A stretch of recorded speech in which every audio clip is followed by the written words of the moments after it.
chers amis, et bienvenue dans cette nouvelle année scolaire. Donc, le premier cours de cette année en mathématiques, c'est les notions de logique. Donc, la logique, c'est un cours fondamental pour tous les mathématiciens. Alors, il faut se concentrer pour mieux comprendre cette leçon. Il y a des simples termes, des simples définitions à apprendre et à comprendre. Tout d'abord, on va commencer par définir qu'est-ce que ça veut dire une proposition. C'est quoi une fonction propositionnelle? On va voir les types de quantificateurs et qu'est-ce que ça veut dire un quantificateur.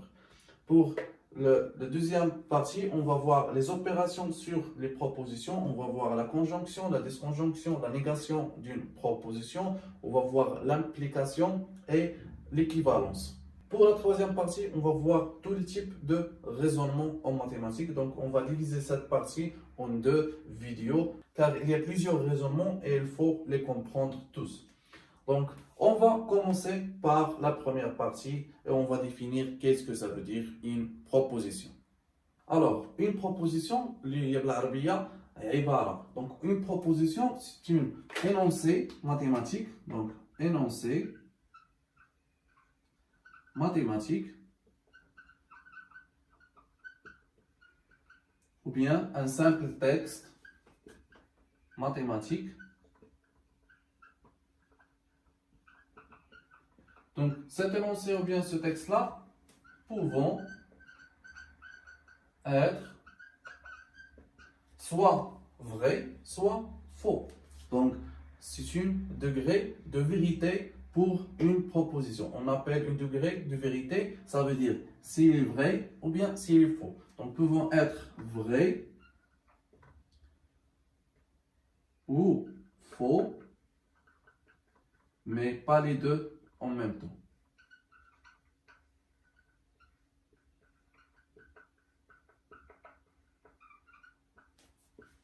Alors, ce qu'on comprend de cette définition, que une proposition, c'est une énoncé mathématique. Énoncé mathématique, par exemple, 5 égale à 3. Là, c'est une énoncé mathématique.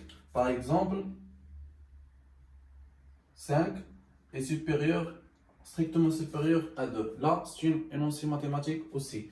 3 fois moins 3 est égal à 6. C'est une énoncé mathématique.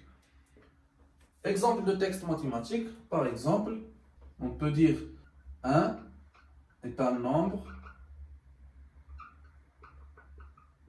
pair. Là, c'est un texte mathématique. Par exemple,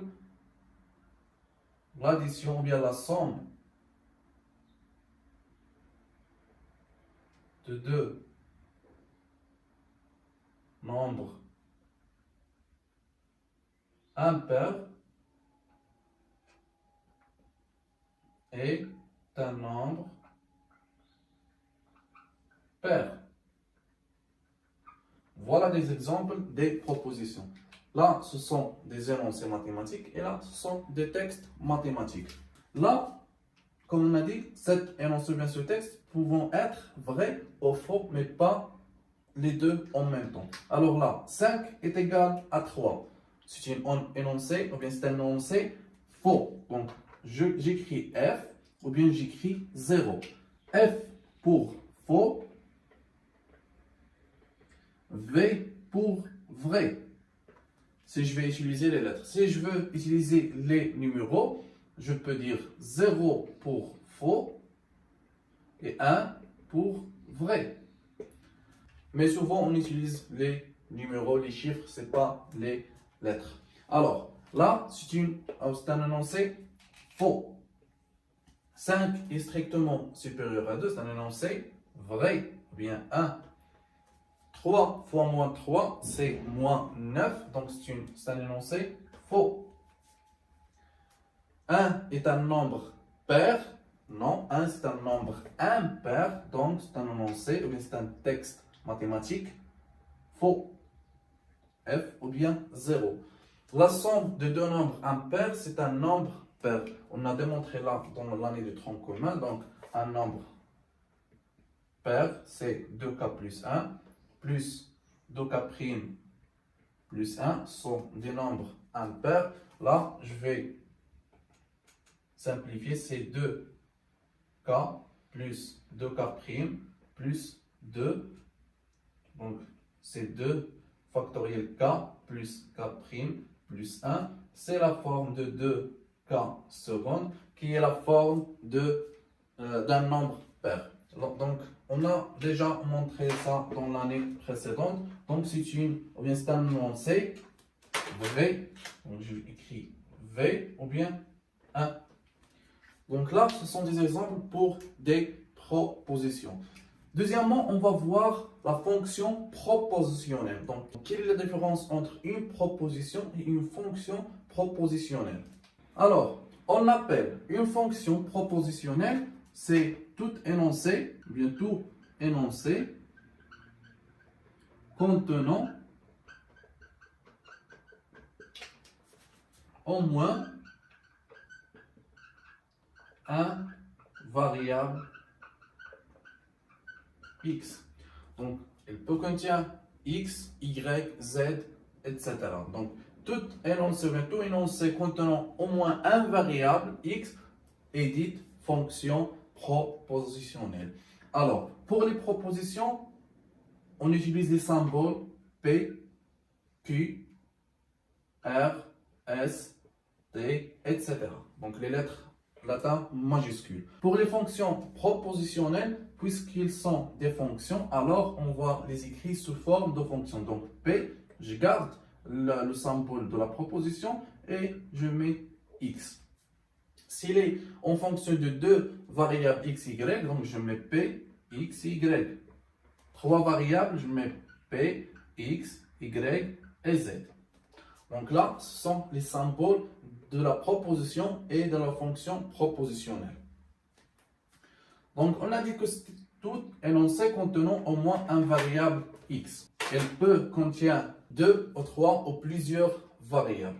Par exemple, pour tout x appartenant à R, on a x au carré est supérieur ou égal à 0. Alors, là, c'est une fonction propositionnelle, car on a x appartenant à un ensemble qui est R dans cet exemple, et là, c'est la fonction propositionnelle, ou bien la proposition. Alors, comment on peut transiter d'une fonction propositionnelle à une proposition? Si on remplace les variables, donc qu'ils sont x, y, z ou bien n'importe quelle variable, par des valeurs de l'ensemble de définition qui est R dans cet exemple.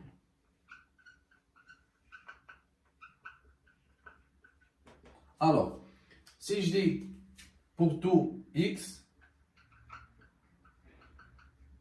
appartenant à R, je vais dire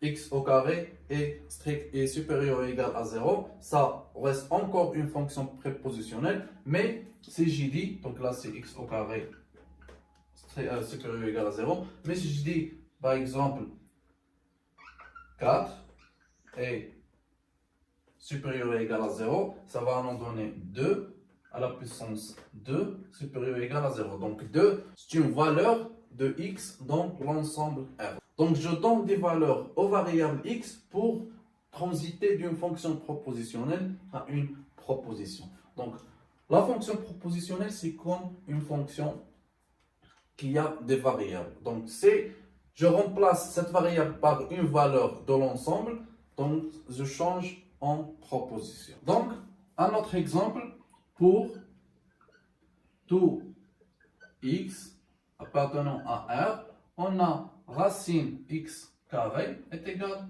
à x. Là, c'est une fonction propositionnelle, mais est-il vrai ou bien faux?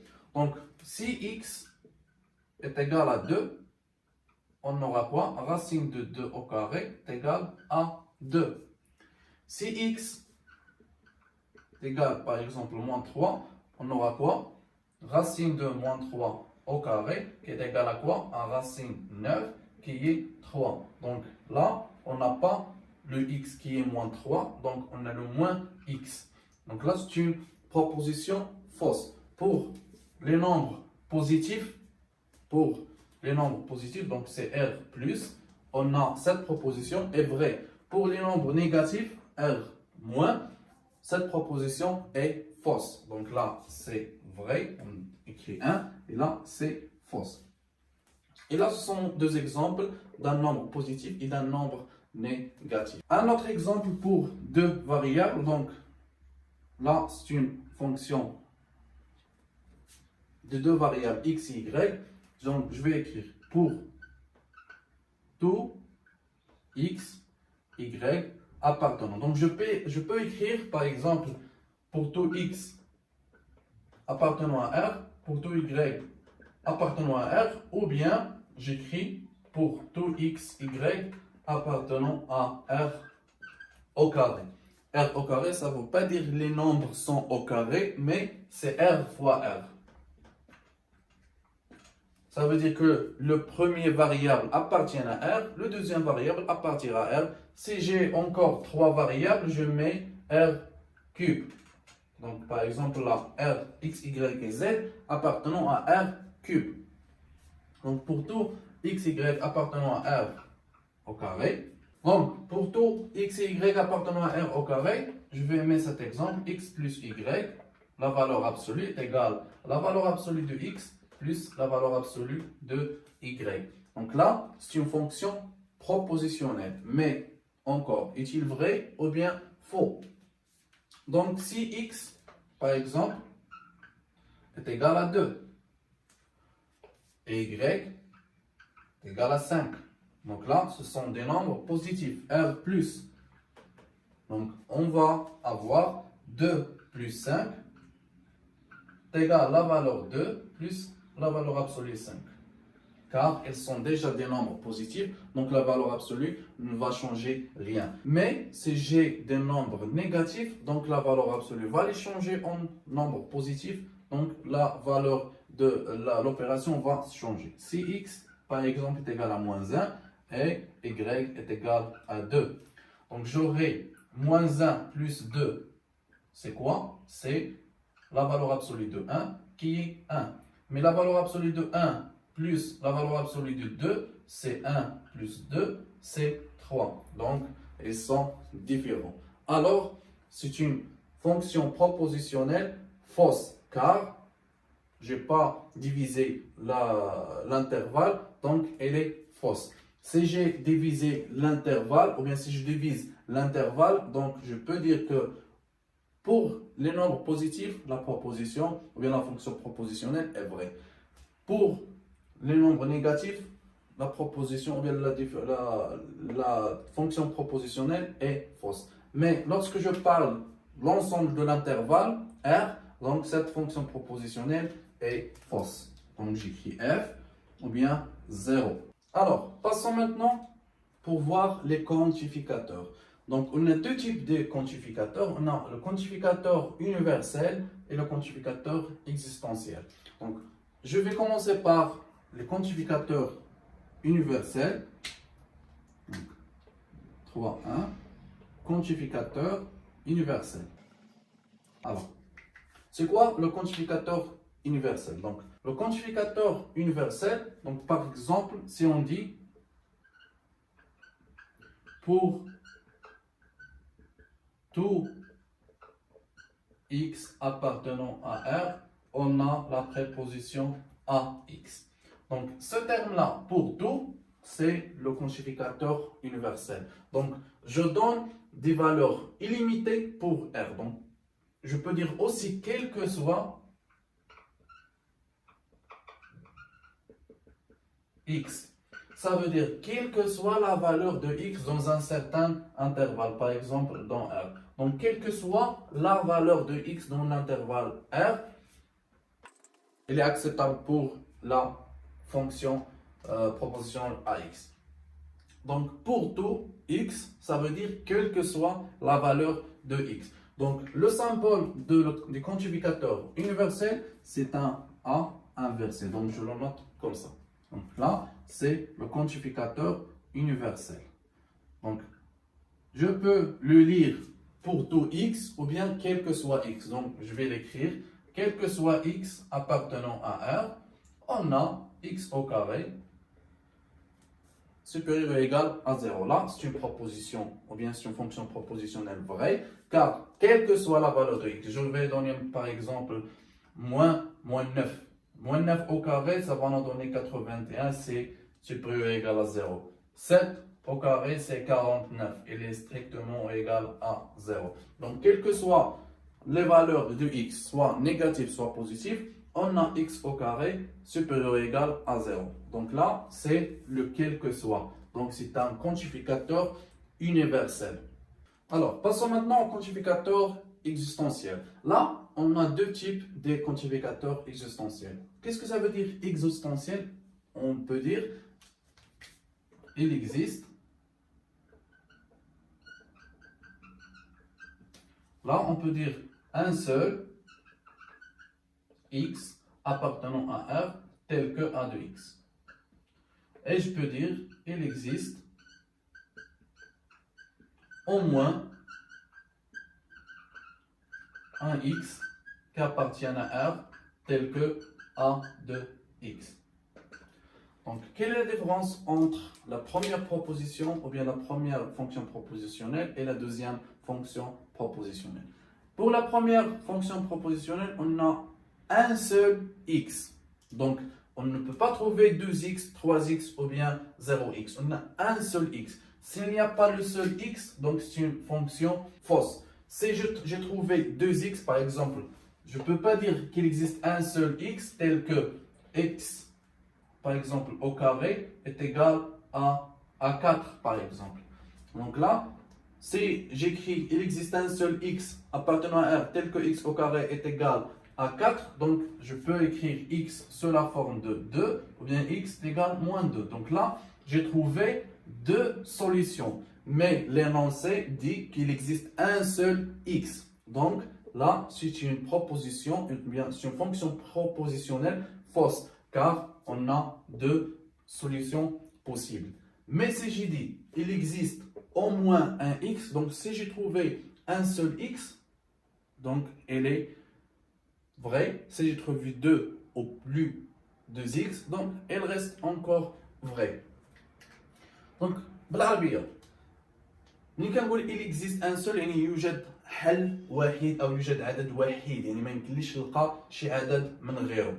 ملي تنقول يوجد على الاقل يعني غادي نلقى داك العدد وحتى الا لقيت اعداد وحدين اخرين تيحققوا لي هذيك الداله العباريه او ديك لا فونكسيون بروبوزيسيونيل فما غادي يغير ليا والو كتبقى صحيحه. دونك le symbole pour il existe un seul, donc il existe un seul, donc c'est un E inversé avec un point d'exclamation. Il existe au moins, c'est seulement le E inversé. Donc là, on a vu le quel que soit, il existe un seul et il existe au moins. Donc on a vu trois quantificateurs qu'on va utiliser dans cette année, la prochaine année et pour l'enseignement supérieur. Donc il n'y a que trois quantificateurs dans la logique. Alors maintenant, on va voir une phrase mathématique ou bien une fonction qui contient des quantificateurs et comment ça fonctionne. Alors, tout d'abord, on va donner des exemples pour les quantificateurs existentiels.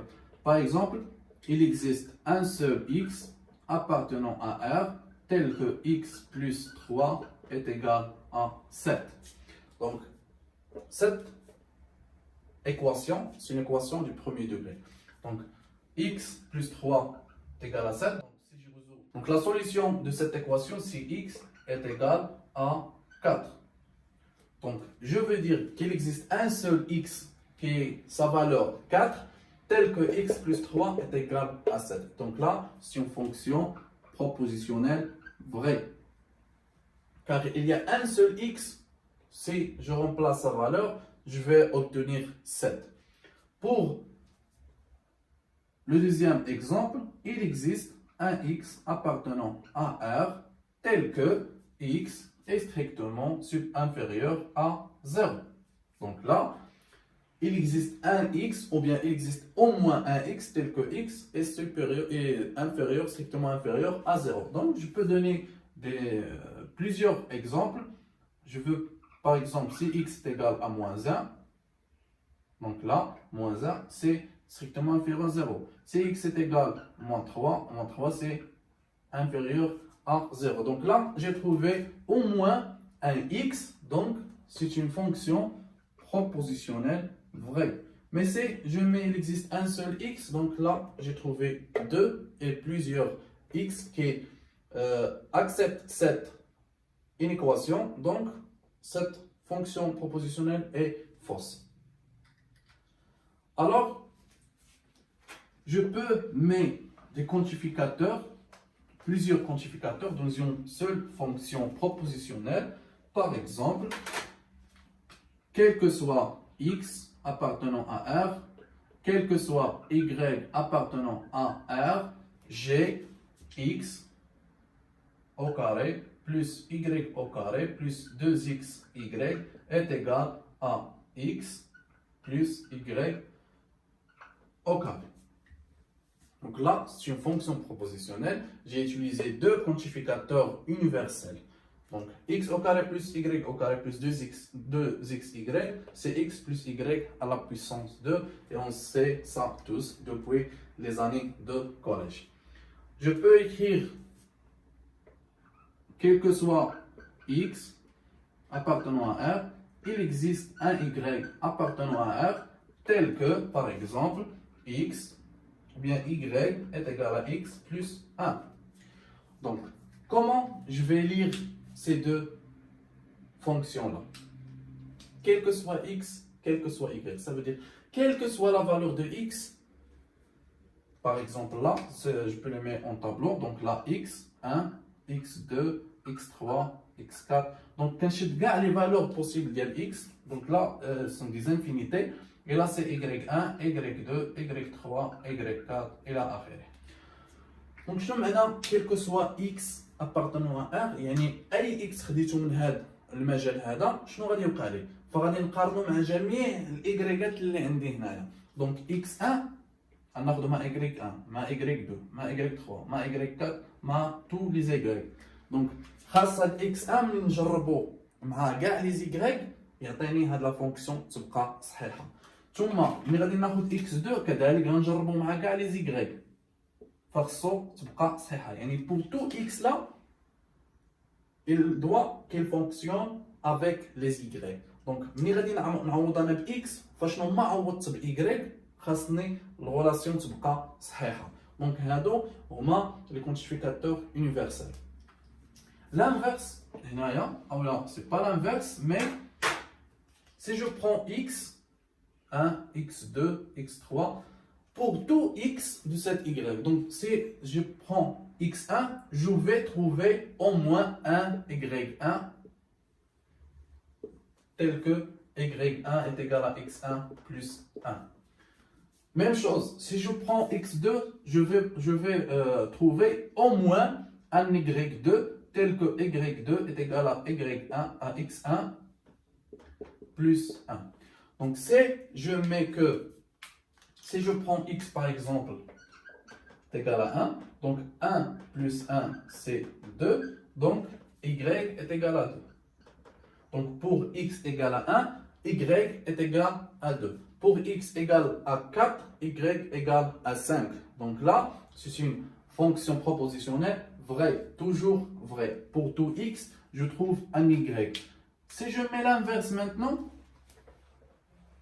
donc si je mets il existe un x appartenant à R, quel que soit y appartenant à R, tel que y est égal à x plus 1. Donc شنو معناتها هادشي اللي كتب دابا؟ Il existe un x, donc غادي ناخذ un x, un exemple. Là, c'est un seul x par exemple, un x. Pour tout y, donc x doit vérifier tous les y, y1, y2, y3, y4. Donc, je mets le x et il doit qu'il vérifie tous les y. Par exemple, si je mets x égale à 1, y est égal à 2. Là, on a y est égal à x plus 1. C'est 1 plus 1, c'est 2. Mais si je mets x est égal à 1, donc il doit vérifier tous les y. Y, par exemple, égale à 5. Alors, je vais l'écrire 5 est égal à 1 plus 1. C'est une proposition fausse. Donc, cette fonction propositionnelle n'est pas vraie. Car il y a un cas, donc pour déduire que c'est une fausse proposition ou bien une fausse fonction propositionnelle, il faut que je trouve un cas échéant de cette proposition. Donc, si je mets y5, donc parce qu'il existe un x, donc cet x doit vérifier tous les y. Donc, je mets x par exemple là, 1. 1 plus 1, c'est 2. Donc, si je mets y est égal à 3, un simple 3, donc c'est le cas échéant. Donc, cette fonction est fausse. Donc là, de ces deux exemples, on peut constater que l'ordre des quantificateurs est très important lorsque les quantificateurs se diffèrent. Mais lorsqu'on a le même quantificateur dans la fonction, on peut les changer, mais la valeur ne change plus. C'est une fonction vraie, c'est une fonction fausse. Donc là, si cette fonction est vraie, si je change le quantificateur, je ne vais changer rien. Donc, quel que soit, je vais le changer avec quel que soit, donc ça va ne changer rien. Il existe, par exemple, avec il existe, si je le change, je vais changer rien. Mais si je change quel que soit avec il existe, ça change de sens. Et voilà l'exemple. Donc, je vais faire un autre exemple simple pour finir cette séance. Donc, qu'il soit deux groupes E contenant les nombres 1, 3 et 5 et le deuxième groupe F contenant les nombres 2, 4, 6. Donc, je vais écrire quel que soit x appartenant à E, il existe un y appartenant à F tel que y est égal à x plus 1. Là, on n'a pas le R, on a simple 3 membres dans chaque ensemble.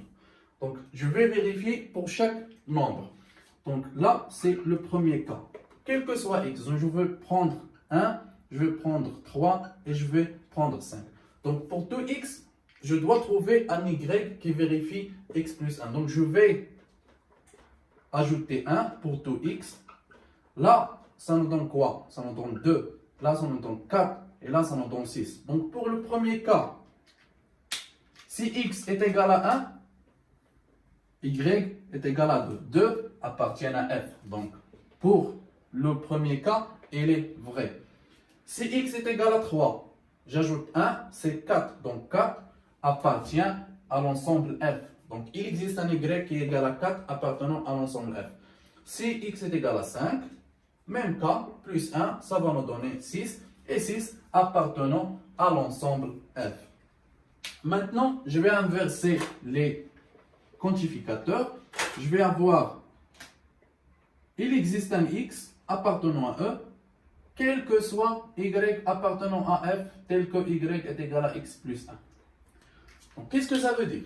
Je vais prendre un x, par exemple 1. Et je dois vérifier cet 1 avec tous ces y là. Donc, je vais ajouter 1. Donc, il faut que 1 plus 1 égale à 2. Il faut que 1 plus 1 égale à 4. Et il faut que 1 plus 1 égale à 6. Pour que cet x-là vérifie tous les y de f. Donc, pour le premier cas, c'est vrai. Mais pour les deux autres cas, c'est faux. Et je peux arrêter dans un cas échéant. Donc, 1 plus 1 est égal à 4. C'est une proposition fausse. Donc, cette fonction propositionnelle est fausse. Donc, pour conclure, l'ordre des quantificateurs non identiques est très important et ça change le sens de la fonction propositionnelle.